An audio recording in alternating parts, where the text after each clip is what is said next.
3 peurs qui se sont concrétisées lors de mon premier date avec mon chéri. Être maladroite. Comme on dit, chasser le naturel, il revient au galop. Et là, c'est totalement ce qui s'est passé. Alors, j'ai réussi à ne pas mettre de ketchup sur ma magnifique veste blanche. Au lieu de ça, j'ai juste renversé l'entièreté de mes frites à côté d'une poubelle. Et par chance, d'autres personnes ont profité de ces frites. Et si tu veux savoir qui, je t'invite à aller écouter l'épisode Nuit blanche à Toulouse de mon podcast Nostalgia. Tous les liens sont dans ma bio. Être too much.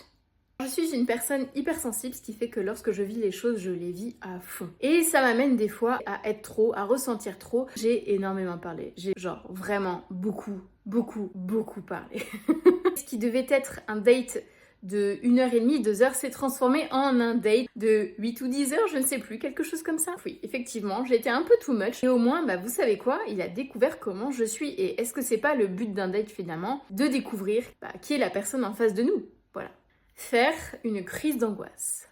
Alors ça s'il y a bien quelque chose qui est vraiment horrible, c'est de faire une crise d'angoisse lors d'un rendez-vous. Une crise d'angoisse tout court, c'est horrible. À cette époque-là, en fait, on sortait du confinement. Alors de base, moi je suis pas quelqu'un qui aime vraiment la foule. Et après le confinement, ça a été encore pire, voilà. Puisque le confinement était terminé, il y avait énormément de monde dans le centre-ville de Toulouse et j'en avais très peur. J'ai fait une crise d'angoisse à un moment donné qui était vraiment génial finalement dans cette histoire.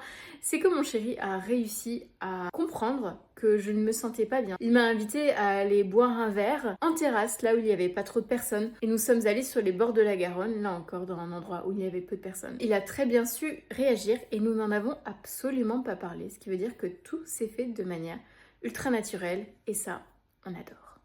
Et toi, quelles sont tes pires peurs qui te sont arrivées en date ?